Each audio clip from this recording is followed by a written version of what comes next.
Thank you for joining us. We appreciate it. We're in the home of pastorers, which are the worship company of pastorers. We are the worship company of charter secretaries, of which most of you are affiliated to the industry. And what's that when you get that plant that sits on somebody else's life and absorbs from? That's what we do. Like what's that bird that my children? They don't leave home. Yes, and they don't ever leave home. So this is our new home. We used to be in Cypress House. So this is the first event that the in-person event that the membership committee is actually holding in this environment. We usually have our court meetings in here, so it's quite different. There's going to be a lot more fun. So we're looking forward to that as well. And most faces are reasonably familiar. There's one or two new faces, and I'd like to say thank you very much. Welcome. Thank you for coming and joining us. I'm Sharon Constanson. I am chairman of the membership committee of the Worshipful Company of Chartered Secretaries. Actually, I was chatting to somebody of the entrepreneurs, and I was talking to somebody of the bakers and somebody of the card makers the other day. They don't have to be a part of the profession. They just choose that delivery company. Whereas here you have to have a relationship to the profession. So you've either got to be a chartered secretary, or we take, I think it's a quarter of our total number can be governance profession. We don't take anybody who is not part of what we do as a profession. So what we like to do 4 times a year is get in person and talk to people, real people, 3-dimensional people, not what I call that stained glass window, all those lovely colors with black boxes around them. So we can actually talk to each other, meet with one another. And the whole point of an evening like this is actually to socialize afterwards, learn from one another, find out what other people's experiences are in new regulations or new issues or new working conditions or well-being. And so we can go on with all the topics of interest that we can enjoy. So today is our first in-person one actually this year. Rona and I met each other through, how am I going to describe it? It doesn't sound wrong. Online is about the closest way. We happened to both be on a WhatsApp group together. And we were chatting about there was some topic being discussed. And Rona piped up and said, I can do X. I thought, well, that sounds interesting. And you are the outcome. So this is how we got to. We only met each other in person today for the first time, having known each other for a fair amount of time. So today we're going to be talking about how boards should be dealing with some of the more modern topics and issues, challenges, elephants in the room, things they don't quite know what to do with. So our guest speaker is Rona Morel. Rona is very well versed in this. She runs a whole podcast series. She talks to anybody and everybody about these topics and comes from a background that started off at, before you go flying, Red Bull, that's right. She started with Red Bull. So she comes from a very creative background. It's interesting, yesterday I did a 3-hour seminar for the Institute of Directors on boards and innovation. It was actually quite interesting. And I've thought of you a few times thinking some boards could do with a Red Bull innovation, very much so. So at any point in time, once Rona's done her initial chat and I'm asking questions and you've got something you want to say that is relevant to that immediate topic, you can put your hand up. I might be able to interrupt what we're doing, but we will have a good 20 minutes at the end for Q&A, so you have an opportunity to chat and to ask as many questions as you would like. And I'm happy if you want to ask me some, I'll just declare for that. So thank you very much for being with us. Now, Rona, you want to talk first of all about who you are, why you went on this path, and some of the key things that you have learned in your career that you are sharing with the world today. Mm-hmm. And then we'll have in conversation and then we'll actually hear on. Okay, sure. Thank you. And thank you everyone for turning up. It's amazing to see people in a room together. So thank you. I guess a little bit about me. Sharon alluded to my background and actually started it in kind of FMCG, big corporate companies. So yes, I worked for Red Bull for a decade and Red Bull Racing, found myself out of flames and did all sorts of crazy things.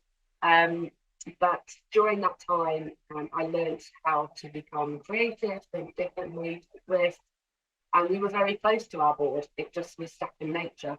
I then left there and went into various different careers in commercial marketing, innovation, across the much more older established organisations, should I say, and found that change quite challenging.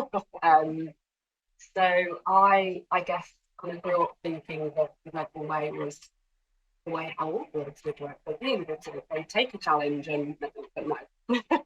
So anyway, fast forward about 7 years ago, I left the corporate world. I was director of sport and entertainment at the NEC Group and the Ticket Factory, and I just knew that there was a better way. I've always worked in corporate roles, but I was becoming more and more aware through my travels about what was going on in the world.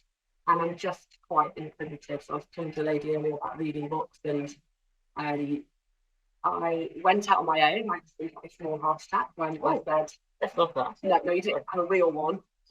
But sorry, I should have made that clear. Right. Okay. So he's just pissed off with you. Sadly, he's still alive and the life insurance is in the bank. But I told him I was going to go out on my own, that I wanted to do something different and stand for something that's difficult. So in those last 6 years, I've set up a couple of businesses. I'm a business mentor for the Princess Trust. I've been doing that for 6 years. I'm also on the board of trustees for Education in Africa. North Africa, I got married there in the Southern Texas, actually. And amongst that, as alluded to, I've got the podcast. I'm working on a couple of ESG topics. So I'm doing a jungle restoration project in Panama.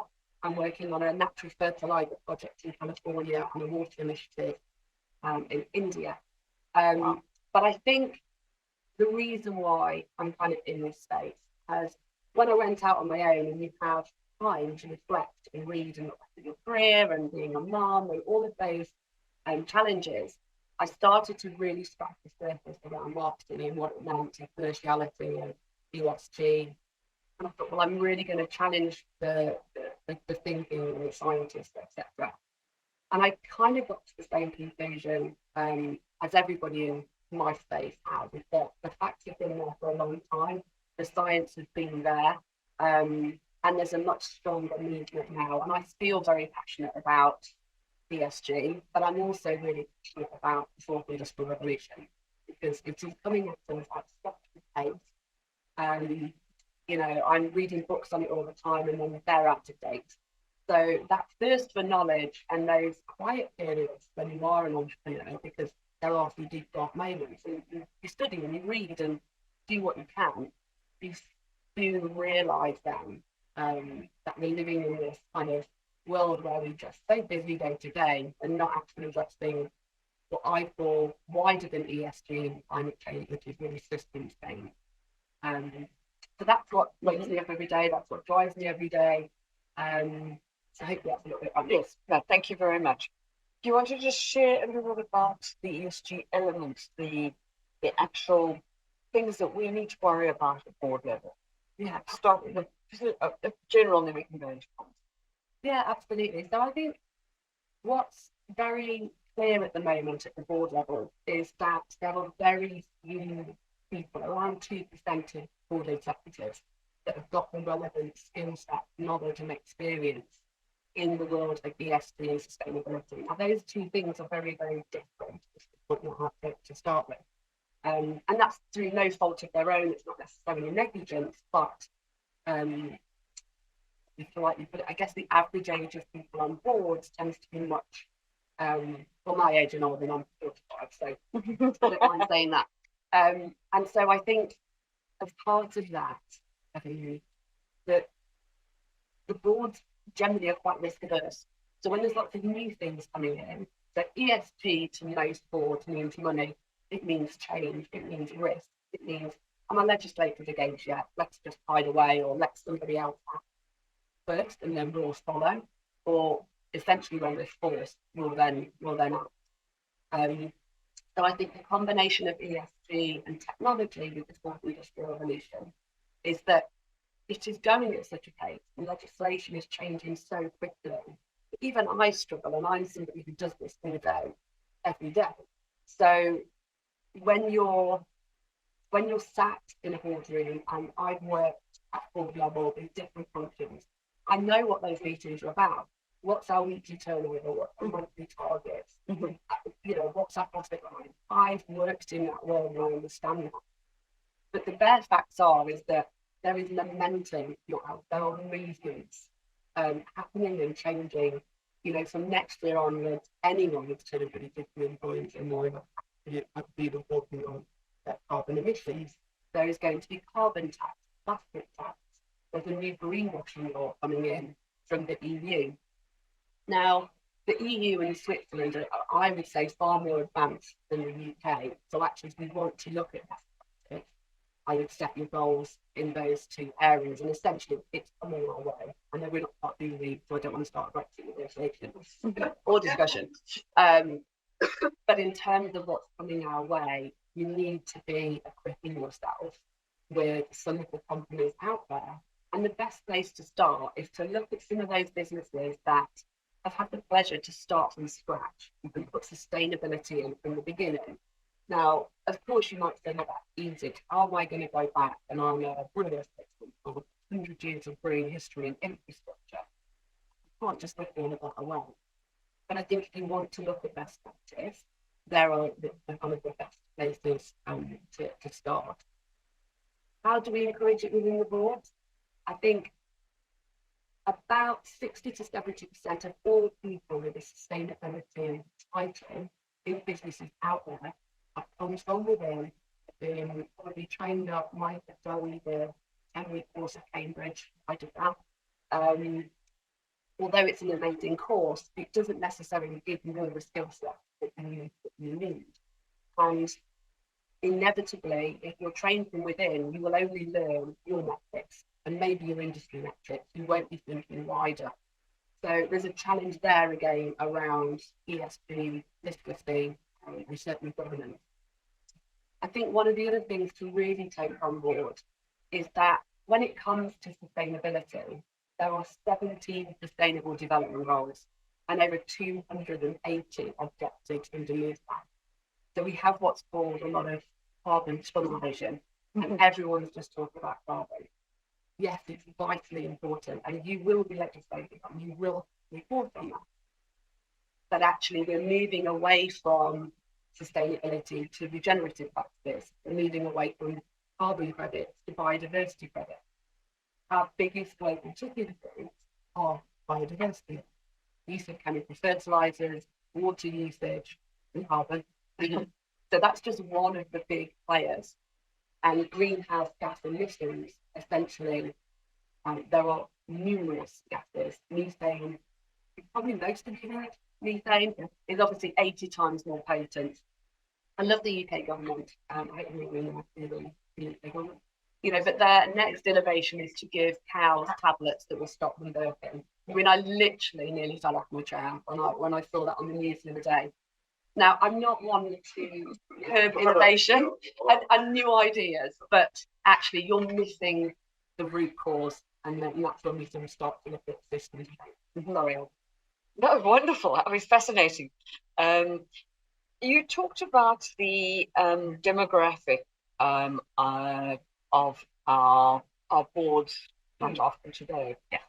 We used to say male, pale, and still. Well, we can't use all of those descriptions quite anymore because we've had various reasons why we've forced them ethnicity onto our boards and why we've changed our gender, and we have done a little bit of work on age as well. But invariably still, if you talk to somebody and you say, it's probably a good idea for us to be looking at what is our carbon footprint, and you say, well, we're an advertising organization, we're a legal firm, we're a livery company. It's not our problem. And you get that coming from invariably the tone from the top right, from your person, invariably. And that person is probably the one who's been around in boards and business the longest, invariably, not necessarily. And in their 9 years, why must I now start taking on this elephant when I could quietly pretend it's next person's problem? Yeah. And let me pass that back on further.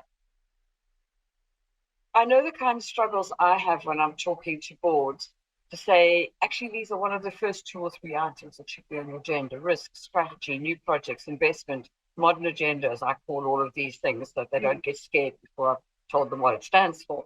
What you got? And how would you, as a specialist in the area, try and work with a board chair so that they don't feel threatened, that they start to say, actually, maybe there is something I can do. And in our business, well, we are responsible after all. Do we just go down that journey a little bit? Yeah, absolutely. And listen, I think one of the biggest things at the moment is that whenever brands or companies are brave enough, frankly, at the moment, to put their head above the parapet and talk about an initiative that they might be doing, from Adidas and using, you know, plastic from shoes to Unilever is seen as one of the best sustainability companies, and yet is one of the biggest polluters of plastic in the world. I think that's a really scary place to be. And one of the things that I approach is that it's okay to get stuff wrong. And I think you've got to start with somewhere, but it's encouraging the board to educate yourself. Every conference that I'm on, every session like this, or every training course that I go on, is all about the literacy, it's all about the education, it's all about empowering the board. Because no one wants to be in a position of power and not know what they're talking about. And I find that when you impart the knowledge, is that it's not just carbon. There are 17 goals. It includes diversity and inclusion. It includes water use. When they're actually aware of the facts, suddenly these ideas start generating. I was with an oil and gas company recently, and you might think, what? Why would you work with an oil and gas company? We need to work with everybody. And what was really interesting, in the room, there were about 40 people who all come over from sort of different places in Europe, is we got bouncing ideas off each other, from supply chain to procurement, and suddenly the art of possible, the what is thinking. And I think that's how we need to approach it. And where's that stuff hidden? I didn't realize it was hidden in that. Because they look and say, well, we don't mind coal, so why do I have to worry about it? That tunnel vision you talked about around carbon, people don't realize is how they start flying around the world, how they get to work, what air conditioning is being used in the building. I mean, give us some other ideas of what an ordinary business can consider when they. Yeah, so I think the first place to start for every business is their scope 1 to 3 measurement. And sadly, this just gets carbon. But it is the most commonly talked and used tool. It's scopes 1 and 2 is really easy.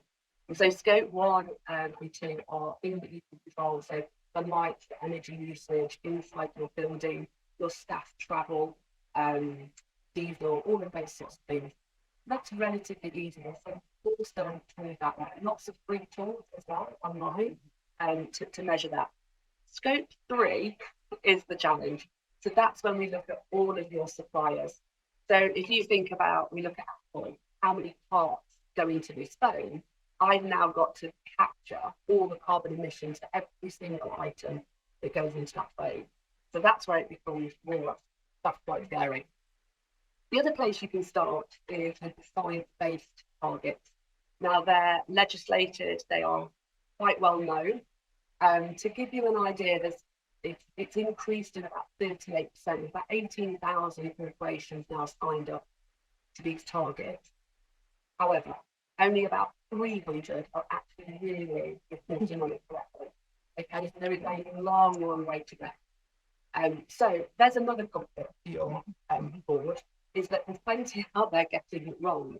So I think encourage the knowledge and the literacy, first and foremost, empower them, and then also say that if you start at A and you want to get to B and you're targeting a 40% reduction, but that year you only hit 28%, well, is 28% not better than having not done anything yourself?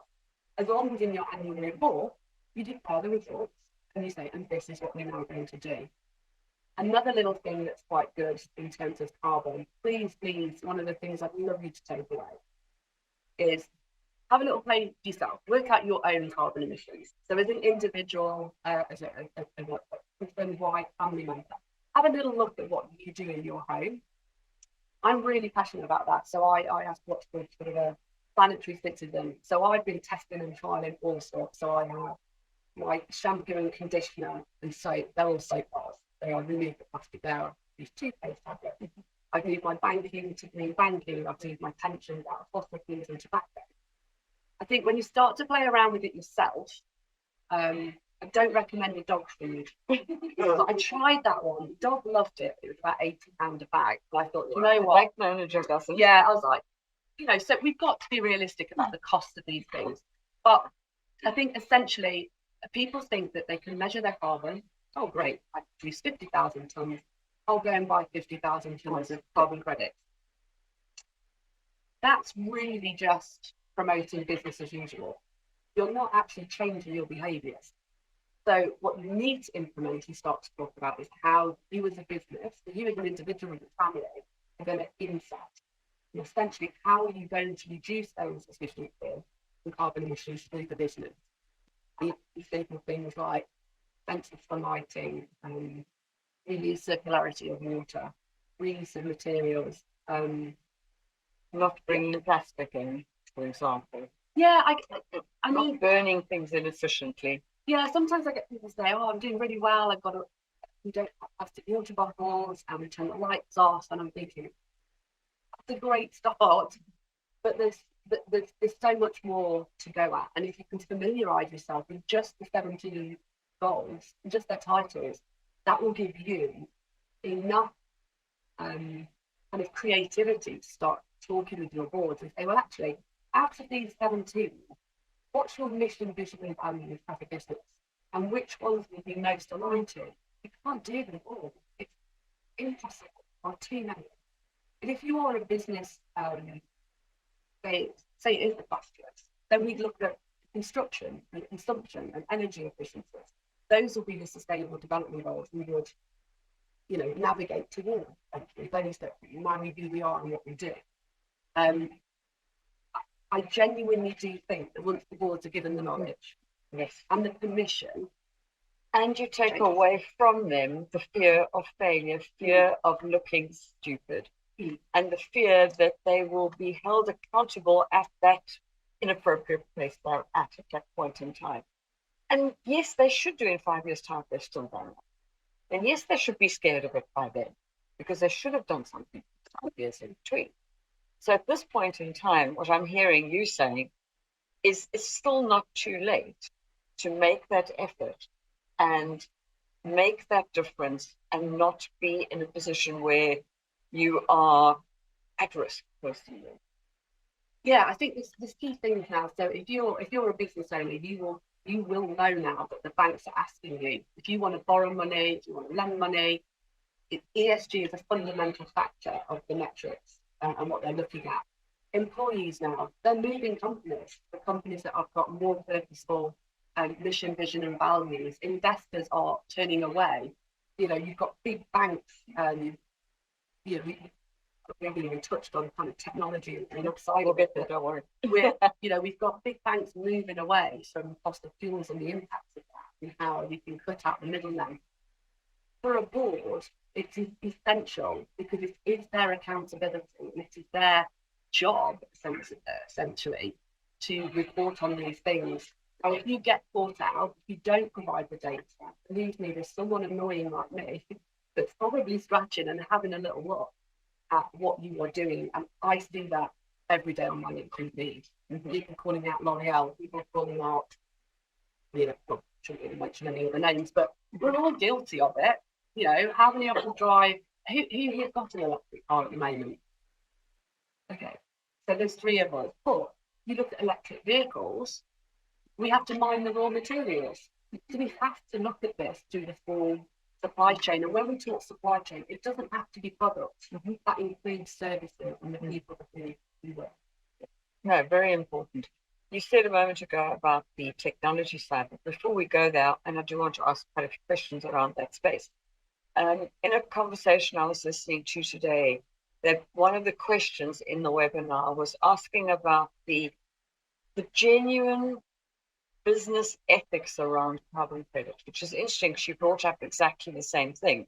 You can't just make a noise, make dirty, do all the wrong stuff, and then sort of go to church and give confession, and then you go back and do the same thing again. So your carbon credits was a business solution, but it's not a sustainable solution. So it's interesting that people have actually moved on that journey of ethically just buying something that clears my conscience actually doesn't change what I'm doing for the business. Am I doing the right thing? Am I moving forward into a better place? Yeah. We don't. When there's one of the guys I was speaking to recently, he said, if the planet were a human, we would already be on a ventilator. He says, in many aspects, the planet is past its tipping point. Yeah. Which is, then you get a culture. Because that's suddenly, because of COVID, we now really do understand what a ventilator risk means. Yes. We do have a better understanding. Anyways, to move on to the technology side, because as you said, the fourth industrial revolution, technology is changing. The UK is now coming up with new computers. I know we were the first to do it before, and then we broke it. And the Americans, they done the first computer. Artificial intelligence is suddenly in our space. Mm-hmm. And we're hearing people talk about it as though it's everyday stuff. We're using it in our business. Suddenly the next minute, don't touch it, it's too scary. Yeah. Talk to us a little bit about this technological revolution we're doing. Yeah, wow. I think as I got to that point of understanding what I would address is the kind of the systems, climate, all of those ESG impact, regenerative metrics. But the other big trend right now is obviously technology.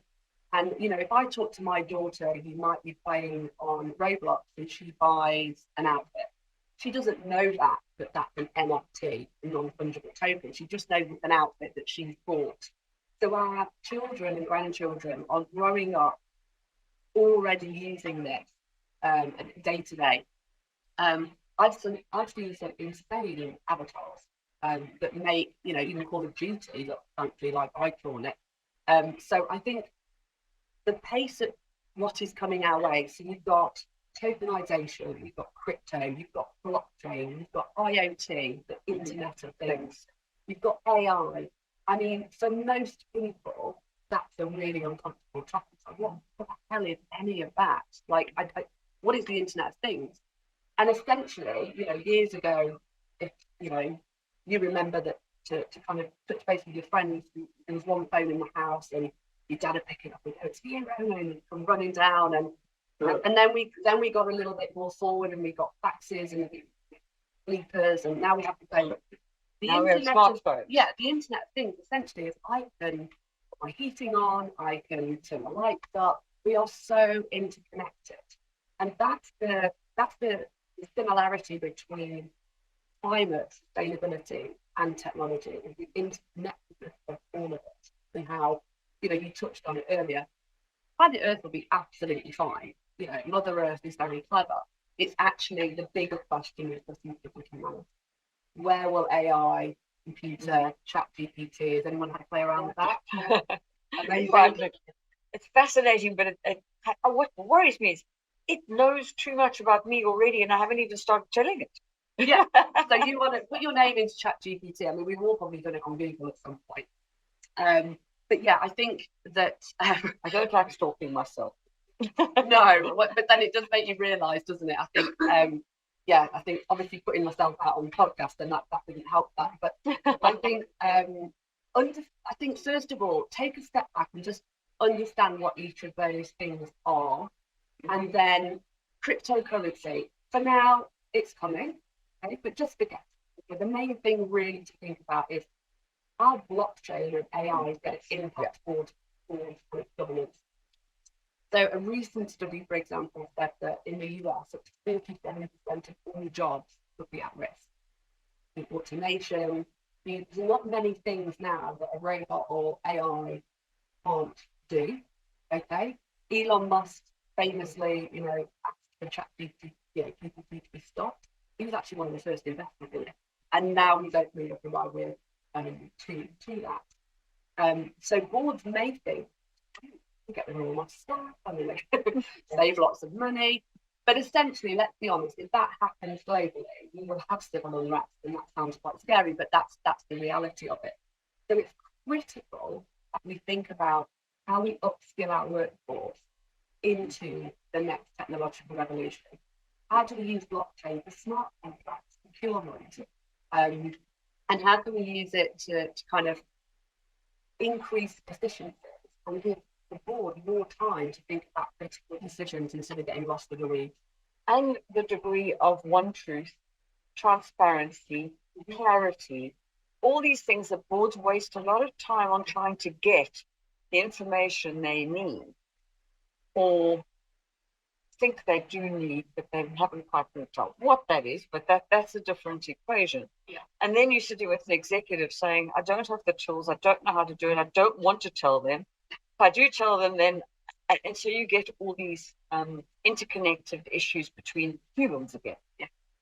I didn't finish the job properly, so I don't want you to know what I haven't finished. So therefore, I'm not going to tell you. And then how am I going to tell you next month? Because then you'll know the lie I gave you last month. So there's this constant lack of transparency that can happen where boards don't execs don't register the board as their best friend. And if they did, they would realize that actually telling the truth first time was much quicker, as we know as parents. But I think culturally that's really important. You know, yes. Go back to how it was culturally at, Red Bull was very, very different to how it was before other people I worked for. And, I could, God rest his soul, bless him, I could walk into Harry and with my jeans on and my feet on the desk and have a conversation and talk about things. I'm not saying we're going to start doing that with most boards, but I think it's about cultural integration, about understanding that as humans we dislike challenge. Naturally. And we stick to what we know. It's familiar, it's comfortable. I just happen to be someone that likes to break rules and change things up and kind of do that. So I find that fun, I find that comfortable. But for most people, it's not. And I think the sooner that we can create that literacy across the community public and empower our leaders, the better decisions they can make. Because take the blockchain, for example, there's some really exciting stuff coming through on that, from how it's going to completely rock the financial world, how it's going to take out intermediaries, third parties. The whole administration back office is going to look very, very different. It is, and I'll be honest, I think knowing what I know and having done the research and study into technology, it does leave me feeling a little bit, kind of a bit scared and a little bit sort of, what are my girls going to do? I've got 2 daughters. What are they going to do when they grow up? But actually, if systems change, if economies move towards well-being versus GDP, which is a huge another topic, and talk about degrowth, then they'll be okay. But if it doesn't, we become automated, robotic, then we're going to be in a very interesting situation. And I'm not talking, when you're a kid and you want to film in 2050. This full version of a robot avatar will be here in the next 5-6 years that can think exactly the same as you. So there's no question about the fact that it's coming. The challenge is actually, where is the AI and the robots getting their data from? So a bit like information in, information out. Is it biased? Is it paid for? Is it paid by fossil fuel lobbyists? So we've always got to be aware of those, those sides of it. But we have to embrace it.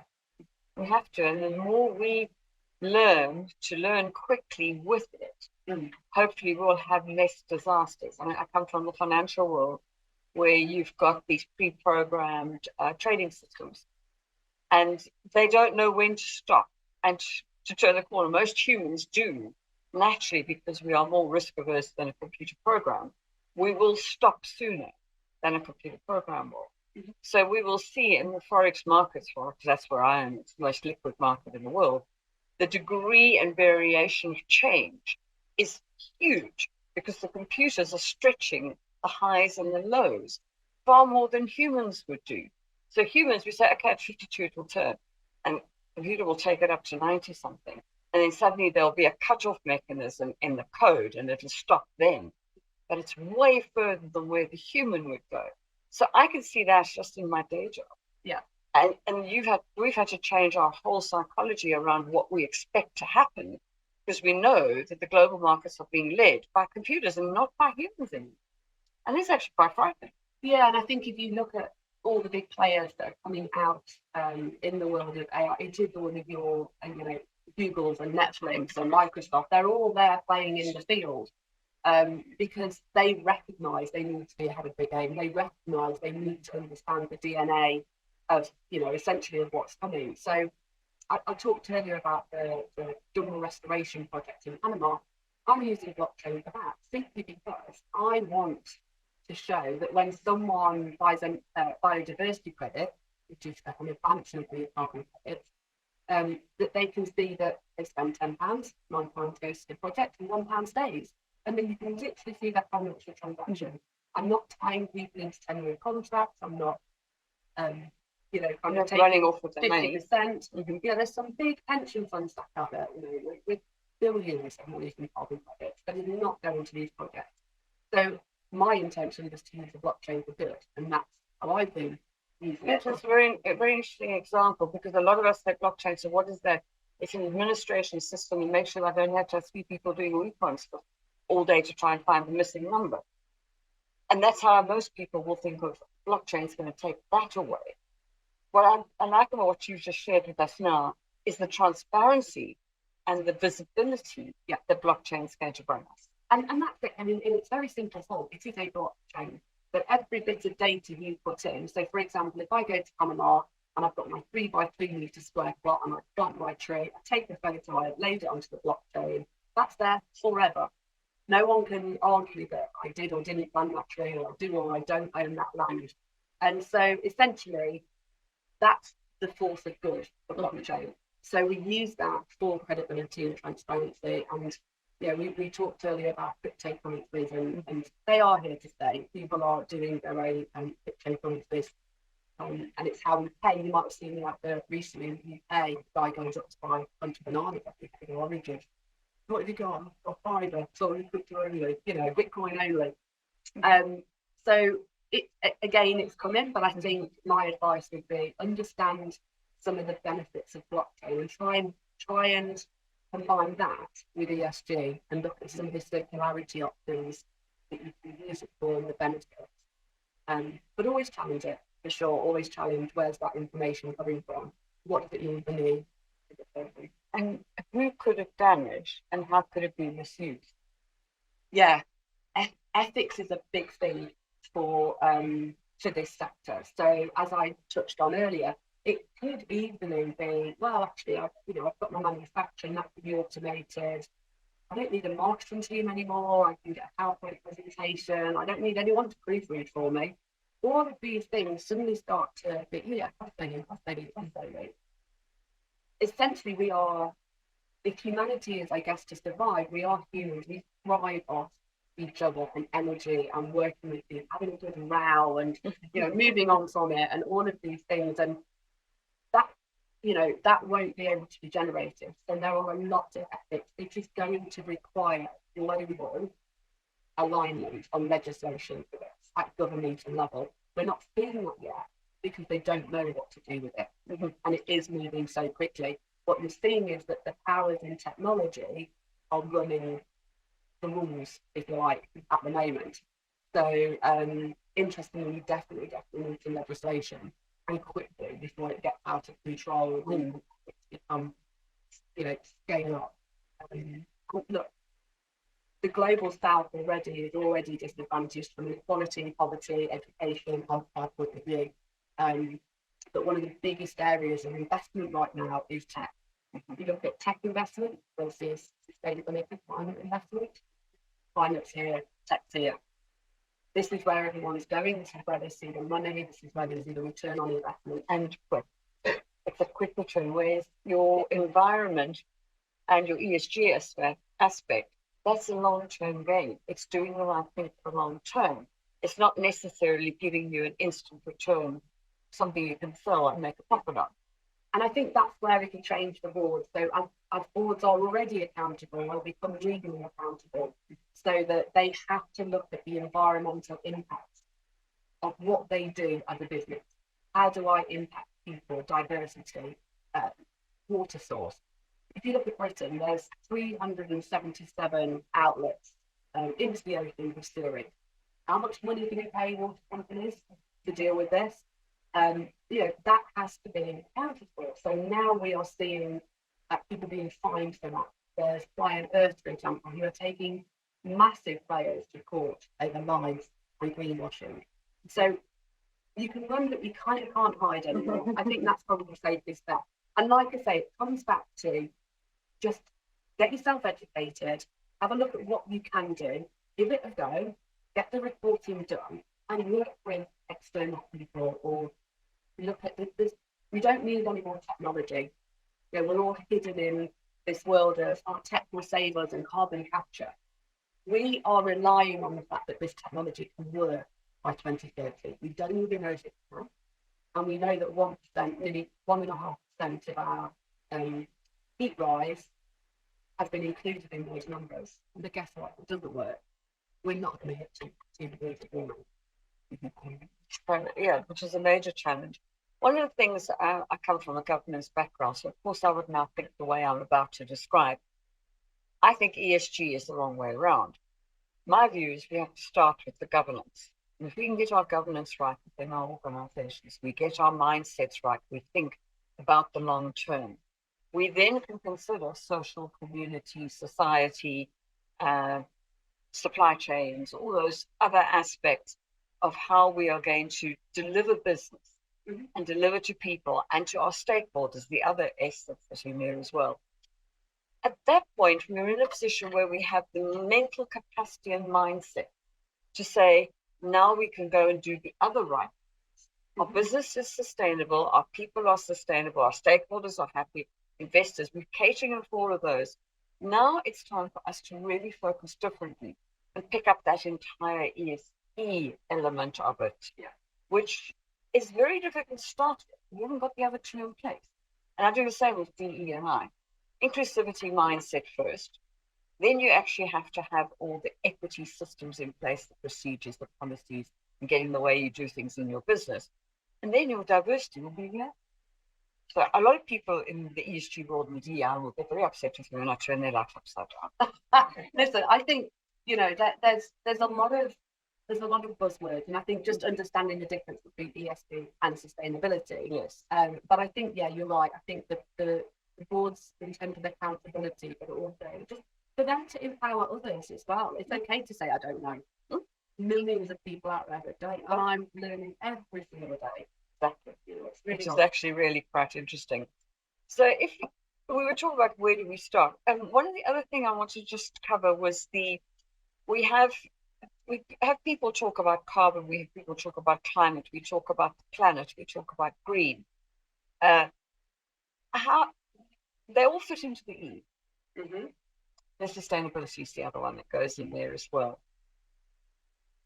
You said something at the beginning where you said how critical or how climate is such a large element of that.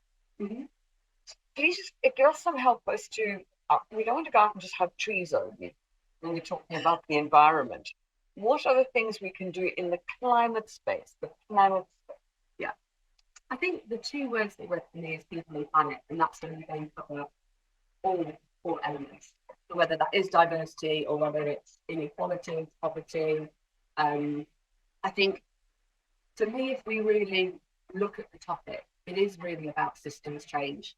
Because if we're honest, we know that the finance sector's been hit hard, much harder in the ESG space, and they've had a lot of legislation put their way. That's been done deliberately. Because guess what? Controls. It's the best things. So that then comes down, and the Fortune 500 have to do quite extensive reports now. I think if you're going to put people and planet at the heart, you've got some companies that are really chief heart officers, and you're head of sustainability, and they make it. And one of the biggest things that I feel it's really impactful is having objectives for your workforce that include net metrics around efficiency and sustainability. Just like I remember when I was working in innovation, and I remember going to the board every month, 9 months, I just said, look, until you put innovation as a metric against their bonus and KPIs, I'm kind of just going to sit back and not bother, because everyone's running around just focusing on their KPIs. And people tend to work in silos. I'm finance, I'm commercial, I'm marketing. And so that skill set to culturally inject the bigger picture, having a clear mission, vision, and values, and they should interject into that. And innovation is so critical, otherwise we're not standing still, we're going backwards. Yeah, and I think innovation is a really interesting word, because actually most innovations, very new innovations are brand new, aren't they? I mean, we all stone about kids going, oh, your next packaging, or, that's just the same as that. Well, that's the whole point of it. It is about taking ideas and sticking them. I love, what's it? I love doing this sessions with clients and people, and saying that they will, what if you said that to your finance director who's going, absolutely not, this is hitting my P&L, I can rock it. So yeah, sorry. And you end up with your different mindsets. You have people in the boardroom who can think creatively because the business needs to be sustained, and the others want to report the numbers because otherwise I'm uncomfortable. So we get all those different mindsets. But I think it's really a chance now for the audience to maybe ask a few questions. Anybody got a burning question? Who's going to start? There we go. Thanks, Gabriella.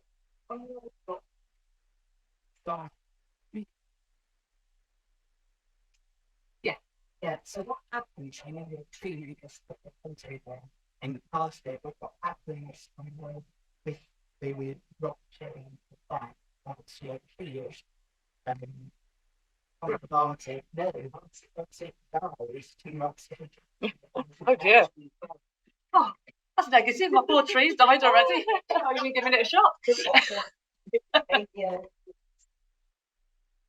No, absolutely. It's a really valid point. And that's the brilliance of it, is that when you're doing a project like that, or a conservation project, for example, you are regularly monitoring. So we can do sound monitoring, satellite monitoring. And if that plant has died, then essentially it has to be replanted. The farmer next door is currently pattern grading from charging in, then yes, that absolutely can happen. But that's the great part about it, because you can transparently show as that tree grows, for example.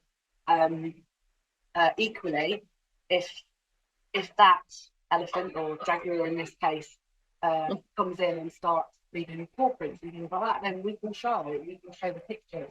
We're going to take eDNA samples of the soil and show those reports on the blockchain for people who see actually exactly what's on that land and changing. For me, it's all about honesty and integrity, and it will always be about that.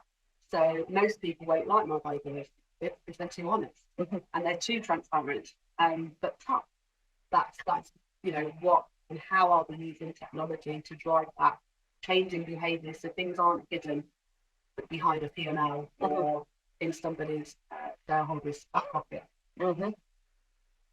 Thank you.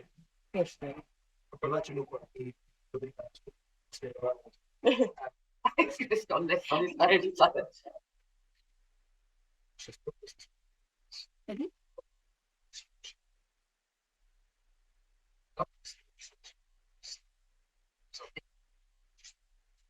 Yeah.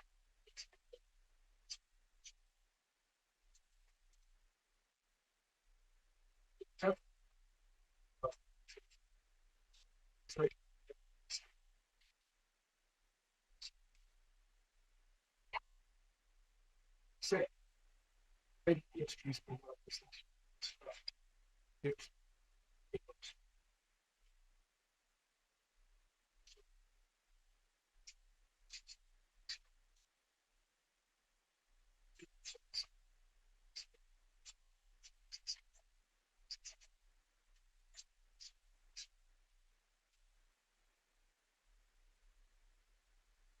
Fantastic. Thank you for those. I'll pick up on the first one in terms of benefits to doing it. There is various research that clearly shows you can drive between 6 and 10% value in a business that is actively showing that they are productive in this space, and they are reporting might not necessarily be getting everything right, but they are reporting with emissions, they are reporting with diversity and inclusion, they have got internal KPIs and performance against them. What a lot of companies forget to understand, so when it comes to the second part of the question, the very nature of being sustainable is and kind of driving these strategies is about reducing waste, decreasing inefficiencies. All of these things save time, and guess what? Save money. You know, 1/3 of all food produced in the world is thrown away. There's only 7% of businesses globally that report on their water usage and wastage. When you see some of these astronomical numbers, you can see just how brilliantly you can start reporting in this world and with little small shift. If you, my question back to most people is, but what if you don't do it? Where are you going to be in 5 years' time when you've just ticked a box? You've tried to hide in the corner, you've let others lead until you've been forced to that's it. There is always going to be people in industries like that. We're not going to change that. But we have to be realistic. This can't be done on our own. This requires public-private partnerships. It requires collaboration with government and co-competitors. I like to use that word. You know, you're all in the same industry. You're all trying to do, you're in FMCG, you're all trying to do the same thing, essentially. So work together, learn from each other, work this supply chain. Don't beat your supply chains up. You know, unless you're a gold star, sustainability, you know, kind of expert on next month on delisting you. That's not going to work. So I think the bigger question is, what will happen if you don't? Does that answer your question? I will be asking what. Next question. Yes, back there. Three floors on. If you look at solar, they were still up the 13. If they were up to 5 years, they could not move fast enough. It was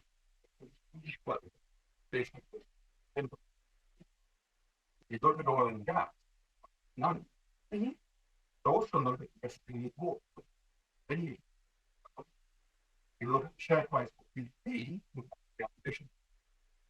Yes, he's not much increase in share price. Yeah.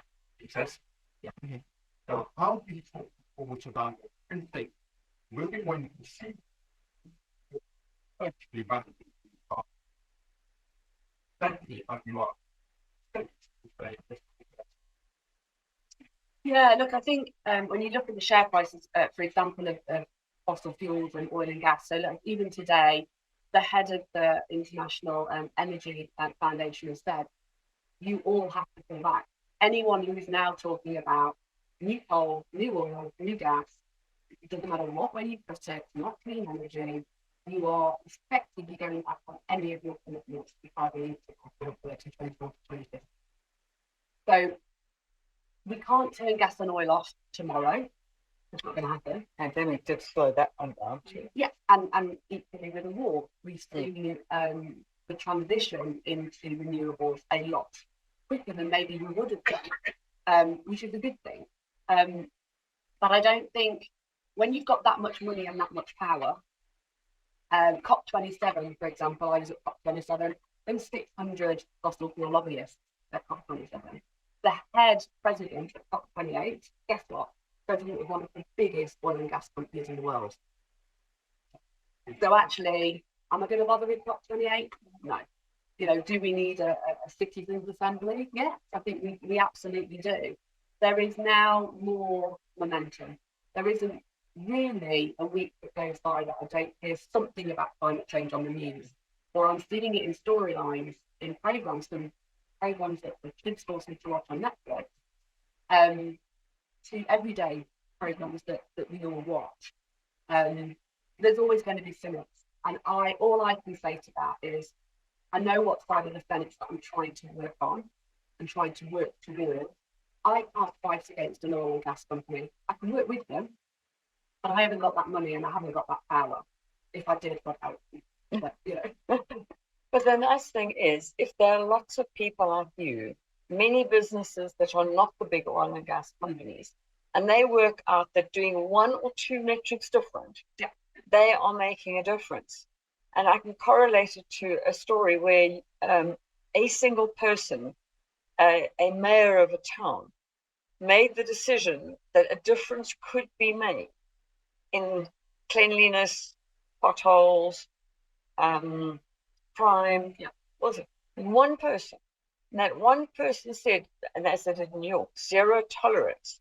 I'm going to take the unemployed and I'm going to help them by giving them a small amount of money, but they're going to go to work and they're going to fill the potholes. They're going to make the pavements clean and change the whole psychology of that metropole that they were in. And when you think about it, and it's not a direct correlation example, but it's an example where one person said, I can make a difference. And the difference was and is being made very, very, very distinctly. Yeah, and I've got some great examples of people that I know and I've worked with who's, saved waste in a particular FMCG business. That waste reduction alone saved the business £150,000. The business would never have known that had they have not targeted their teams with the KPIs on how can you get, because you can word it differently and just say, right, everyone's got to reduce waste. Nothing's going to happen. The ways of doing it that I think when you stand back at the end of the year and go, wow, we actually all achieved this. And just think if everyone did that, that's where you become thought leaders, that's where you get ahead of the game. That's where banks will invest in you, that's where people want to come and work with you. I think that whole thing around the talent, our internal stakeholder, our staff, our external stakeholder, our customer, and the brand that sits there. If we get these things wrong, we're going to have no customers, and to start there, we're going to have no staff to deliver to the customer. Yes, and if that doesn't do it, then Fourth Industrial Revolution will help do you it. along. Will help you along the way. So it's about I want you to take the advantages and the opportunities to rethink all. I think that's also the thought around innovation, is making sure we do think with an open mind, but with an open risk opportunity mind, rather than fear. Yeah, take your plastics for. We've all done that at some point, whether at university or in business. I love that stuff. Give it a good breath, give it a risk, and I'll watch it and I'll slip it, and we'll find opportunity. And it really is as simple as that. Not everything's going to cost money, but there are things that are going to cost you money, but it will cost you more in the long run if you don't do it. David, and then if anyone else has got a burning question, we'll take one more. So we go ahead, yeah.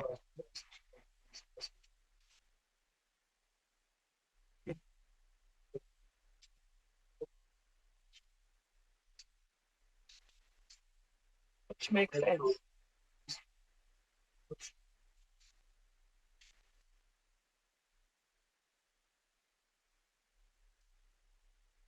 You've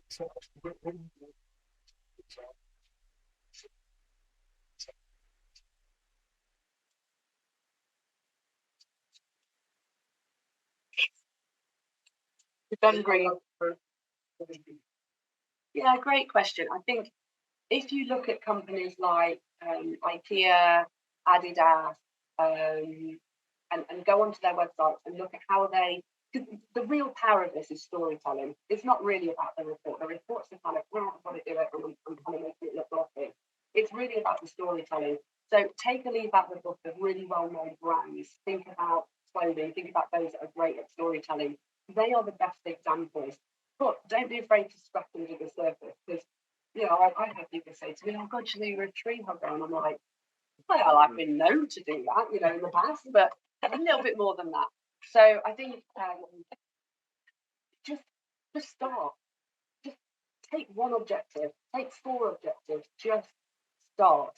Embed it culturally. Challenge your teams. They know better than when I say not that they know better than the board, but they are deep rooted in their. They're touching it all the time. They've got the best ideas, and bring in people like myself. Well, there's plenty of people doing what I do that can come in and empower the board. That's the first thing. Increase the understanding of the literacy. Show them the opportunities that they have got and how they can make effective change and become more purposeful.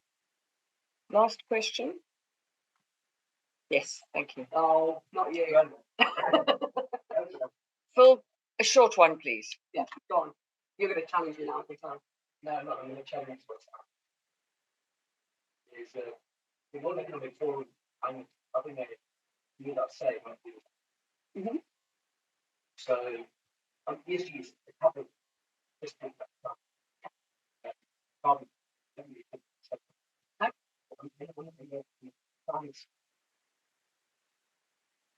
It's like one of these. Now I'm trying to split up understand that all these you don't stop the power to think about something to insects that have been every year for that these guys got 3,000 gigs and they all try by themselves. Yeah. One is about being into a DJ with a whole lot of and get they're not going to reading about. Now what's happening at the moment takes so yeah, well it takes taking things it's yeah. Nobody's taking up on they start to be responsible, but they're dropping they will only when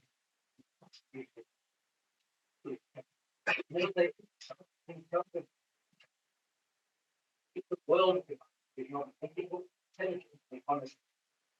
So how do we governance into where we are see we're providing it.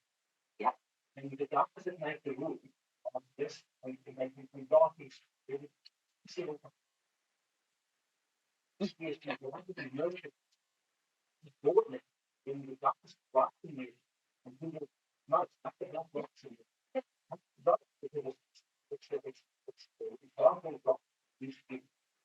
Yeah, I think we probably haven't got time to go into that one. But Philip, Philip, I love the question. And actually, you know, Friday, for example, I'm back down in London and I'm going to be protesting, peaceful protest at the big one. You know, all about citizens having a fair voice. And everyone might look at Extinction Rebellion and go, oh God, they super do themselves to things and they ruin artwork. But it's much wider than that. They're just all they're asking for is two things. One, can we stop new fossil fuel contracts? And two, can we have a citizens' assembly? I don't think it's massively unreasonable to ask. But when it comes to social and governance, there are 200 companies getting involved in that on Saturday. They look at inequality, poverty. We all know that when we look at carbon emissions, unless you are actually measuring your current carbon emissions, the carbon emissions of the supply chain, and guess what? Your historic carbon emissions, only then will you have the true figure. So it's okay saying China will follow the carbon emissions, and guess what? The UK has reduced it by 35%. Well, no, we haven't. We've just shipped it off to another country to somebody else's problem.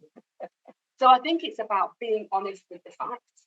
And I think the more that we can have these honest conversations and educate people, that's when, to both of your points around skeptics, and we know power and money control.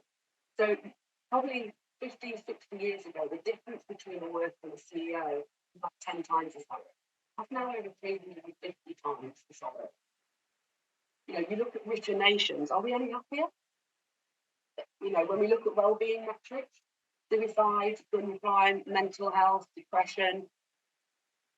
If you spent time in a township, don't you say you have, I spent time in, you know, in the windy forest in the middle of Uganda, I've never been so bloody happy in my life.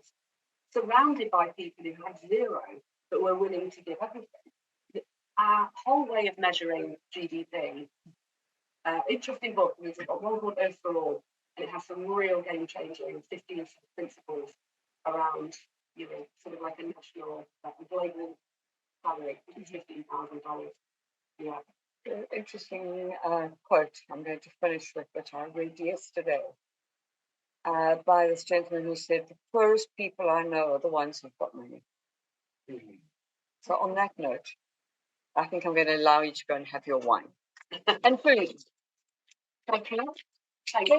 Thank you to learn us. It's been wonderful. On behalf